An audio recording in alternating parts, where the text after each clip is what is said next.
"You're being dramatic again," she hissed. But it wasn't me on the balcony, raising her voice with one hand on her hip and a wine glass in the other. No, it was her. Her, spinning some theatrical monologue in front of our friends. Well, mostly her friends. About how tired she was of being misunderstood, how exhausting it was to love someone who never grew up. I just stood there. Not because I didn't have anything to say. I had everything to say. But if I opened my mouth, I'd either cry or beg, and both options would have made me look even smaller than I already felt in that moment. There was no warning. No argument earlier that day. One minute we were lighting candles and slicing brie.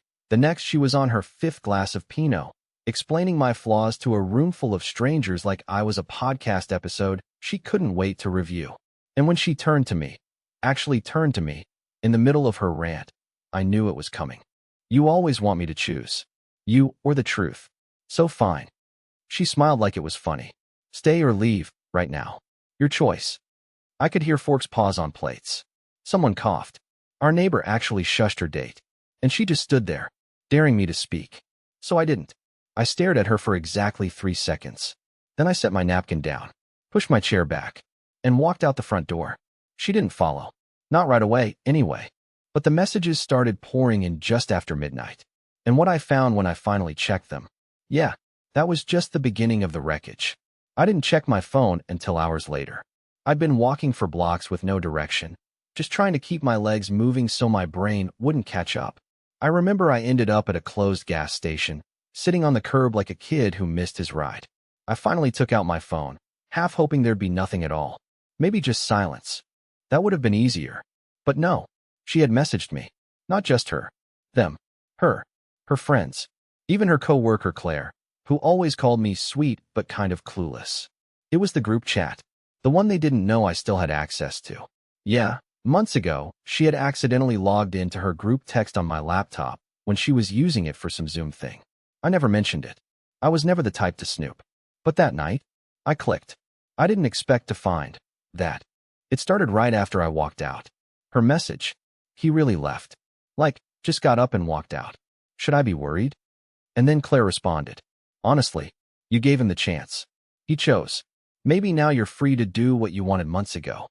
Another friend wrote, "OMG girl, he actually walked?" And then, like a punch in the stomach, a text from someone saved as JP. I'm guessing that's my cue? Smirking face. I stared at that for maybe 5 minutes straight. JP. Who the hell was JP? I had never heard that name before. Never seen it. But the way she replied, "Patience, handsome.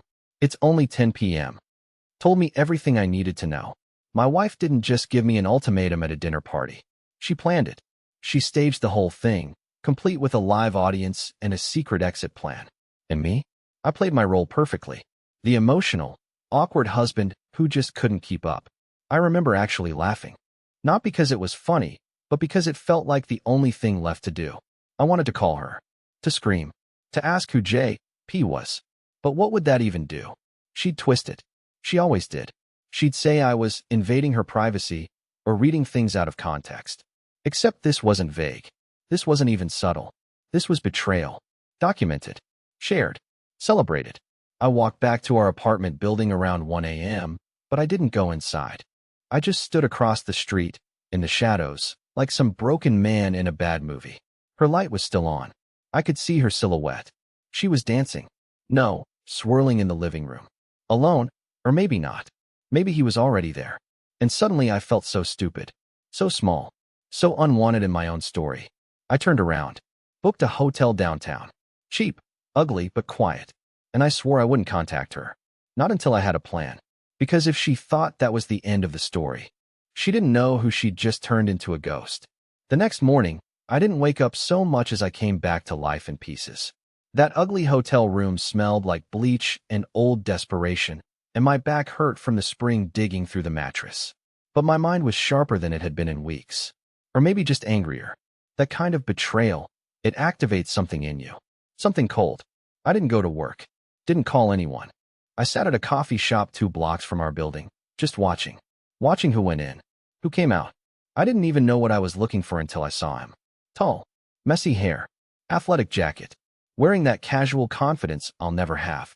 He came out of the lobby looking comfortable. Not lost. Not visiting. And when he passed close to my bench, I heard him hum a song. Not loudly, just happy.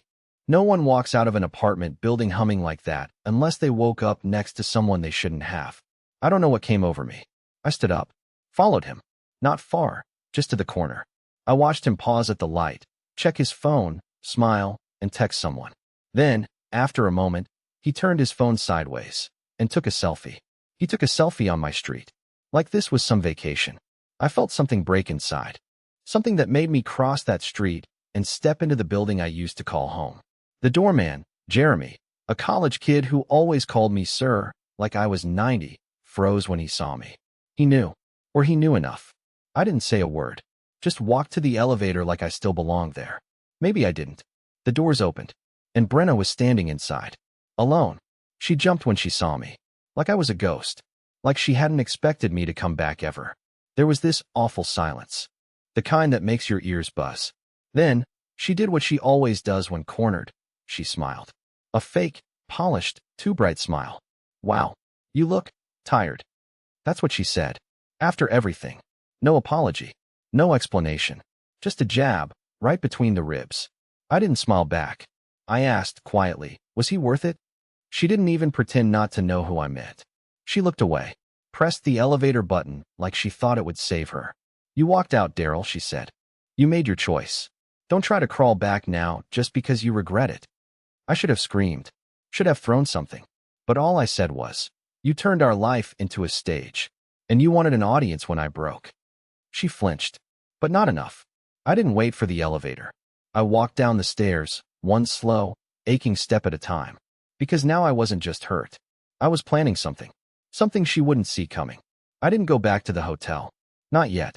I wandered around the city for hours, replaying everything she said, or didn't say, in that elevator.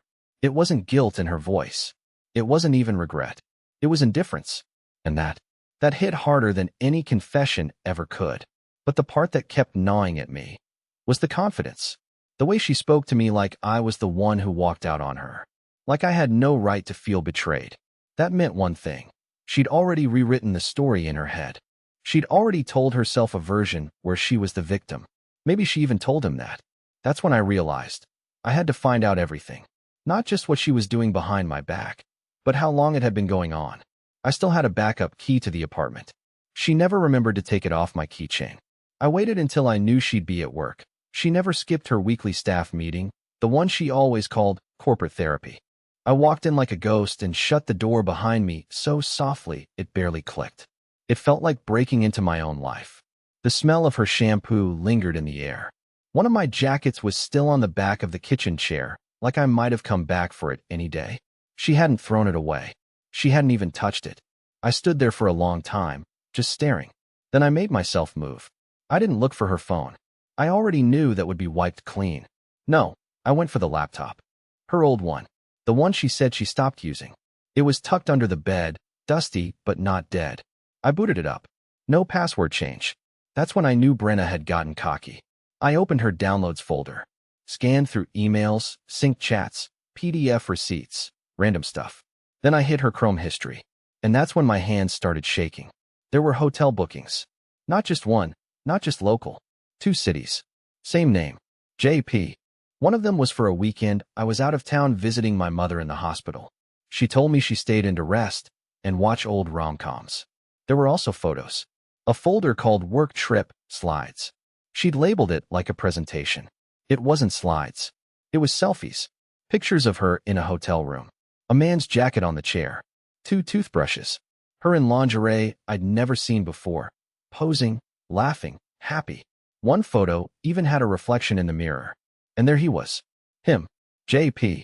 He was older than I thought. Looked like someone who bragged about his golf swing and private car service. A guy who wore cufflinks just to grab coffee. I didn't cry. Not yet. I think I was too far gone for tears.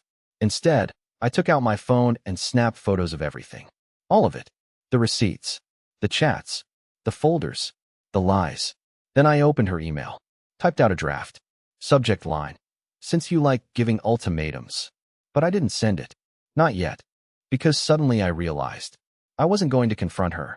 I was going to let her wonder. Let her spiral. Let her feel the silence she shoved me into. I logged out, closed the laptop, left everything exactly as it was. Except for one thing. I took my jacket with me, and the framed photo of our wedding day from the hallway. That was the last trace of me in that apartment. And I wanted her to notice it was missing. I didn't sleep that night. Not really.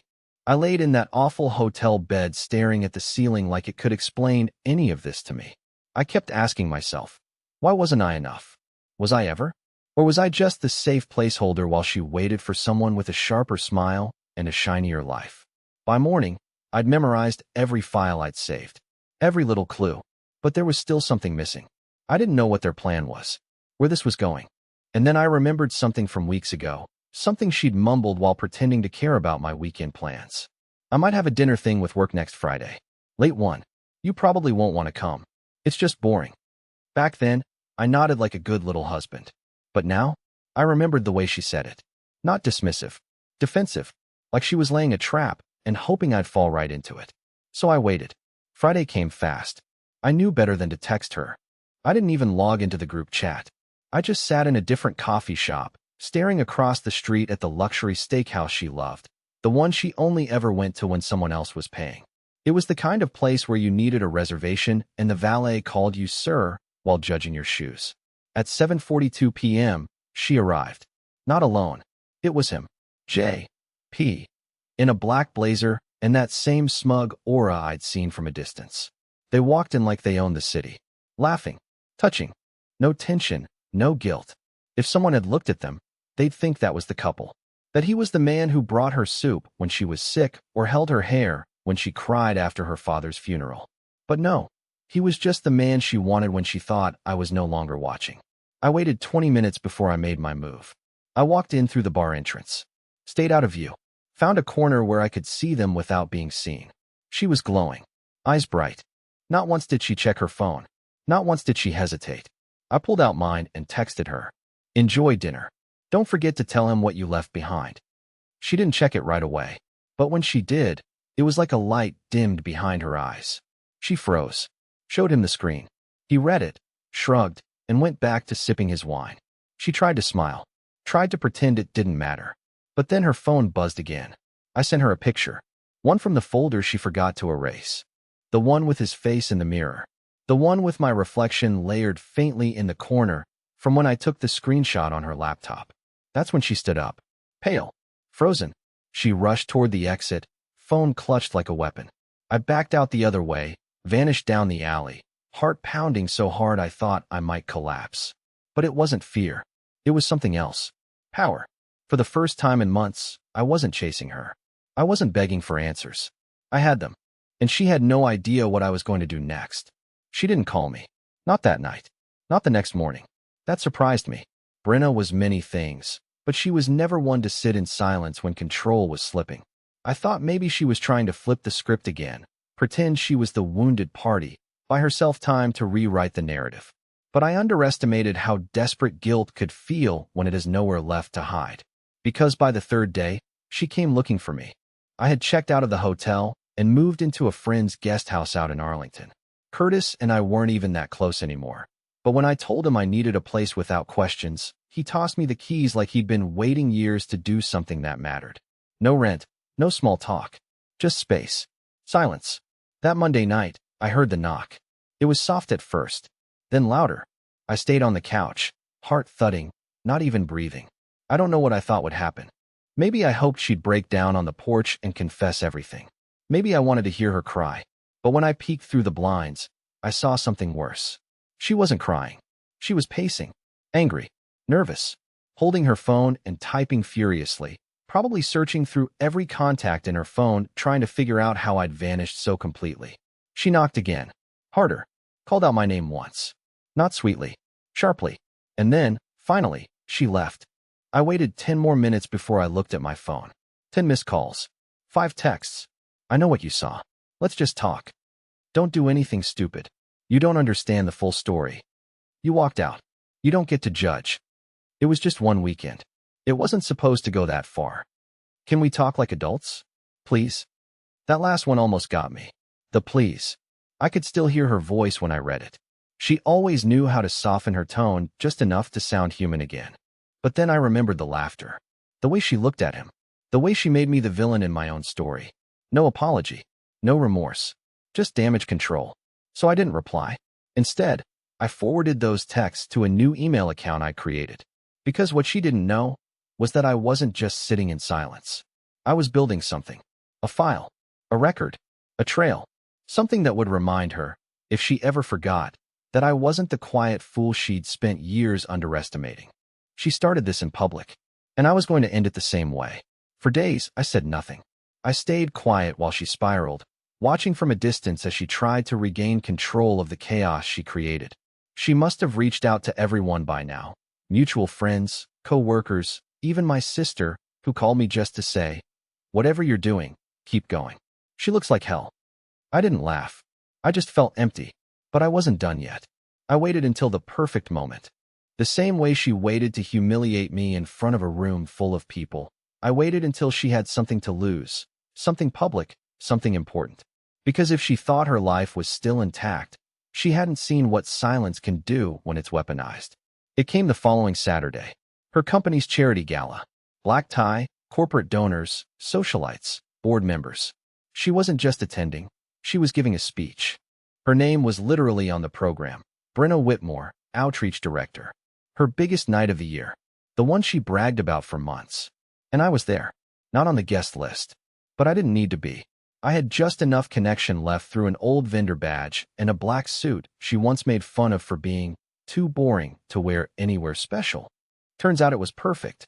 I didn't go there to ruin her. Not exactly. I just wanted to see her face when she spotted me. And I made sure she did. Right before her speech, I stood near the back of the room, just within sight. Sipping water, staring like a man who'd been resurrected by truth. She caught my eyes, mid-laugh with a client, and froze. The color drained from her face. Her grip on the champagne glass faltered just slightly. She whispered something to a colleague and started toward me, but the MC called her name. Too late. She had to walk up that stage. She stood behind the mic with her paper in one hand, her voice calm, steady, until her eyes drifted back toward me. She stuttered. Just once. But the silence after that word, it swallowed the room. And I didn't even move. I just stood there and let her choke on her own guilt. Then I turned and walked out before the applause, before the polite laughter, before the facade reset itself. She ran after me into the hallway, heels clacking like warning shots. "Why are you here?" She snapped, eyes wild, breath short. "What do you want from me?" I turned, finally speaking for the first time in a week. "I wanted to see if you could still lie with a straight face." Her mouth opened, but nothing came out. "I know everything," I said quietly. "The hotels. The group chats. Him." She reached for my arm, but I stepped back. "You staged my humiliation," I said. "So I let you perform yours." She whispered, "You don't understand." But I just shook my head. Then I walked away, again, this time knowing she didn't have a comeback rehearsed for that. 2 weeks passed. No more texts. No more calls. Just silence. Not mine, hers. For the first time in years, she finally ran out of things to say. No spin. No manipulation. Just a void where her control used to live. And I was free. Not in the explosive, dramatic way I imagined it would feel. No grand revenge. No public shaming. Just peace. The kind of quiet you don't recognize at first, because you've been living in chaos so long it feels like home. I moved into a small apartment on the edge of town. Nothing fancy, but it was mine. Every piece of furniture, every dish, every painting, I picked them out for me. Not for her approval. Not to impress anyone. Just for the first time in a long time. I got to make choices without fear of being mocked or minimized. I even started sleeping through the night again. No dreams. No checking the empty side of the bed. No replaying her voice in my head. But of course, peace never lasts untouched. One Sunday afternoon, just as the sun dipped past the balcony, I heard a knock at the door. Slow. Hesitant. Familiar. I already knew who it was before I looked through the peephole. There she stood. No makeup. Hair pulled back. Holding a manila envelope in one hand and an expression she couldn't quite hide. Somewhere between shame and longing. She didn't speak right away. Just looked down at the floor, then up at me like we were strangers again. "I signed everything," she said softly, holding out the envelope. "I won't fight it." I took it, said nothing. She waited a few seconds longer. Then, When I still didn't invite her in, she stepped back. I thought maybe you'd want to talk. Maybe we could have one honest conversation. You never said anything after. I didn't need to, I interrupted. My voice was calm, steady. Nothing like the wreck she last saw walking away from a rooftop party weeks ago. You already said enough for both of us. She looked like she wanted to cry, but didn't. Instead, she asked, "Are you happy now?" That question used to haunt me, because back then, I didn't even know what happiness felt like anymore. But now, I looked her in the eye and said, "I'm not there yet, but I'm finally facing the right direction." She nodded, tried to smile, failed, then turned and walked away. No drama, no last hug, no begging. And I stood there, alone in the doorway, holding the final chapter of a life that used to be mine. I didn't feel sad. I felt light. I went back inside, poured myself a glass of something cheap, and sat out on the balcony as the sky shifted from orange to blue. And that night, for the first time in years, I didn't think about what I lost. I thought about everything I was finally about to gain.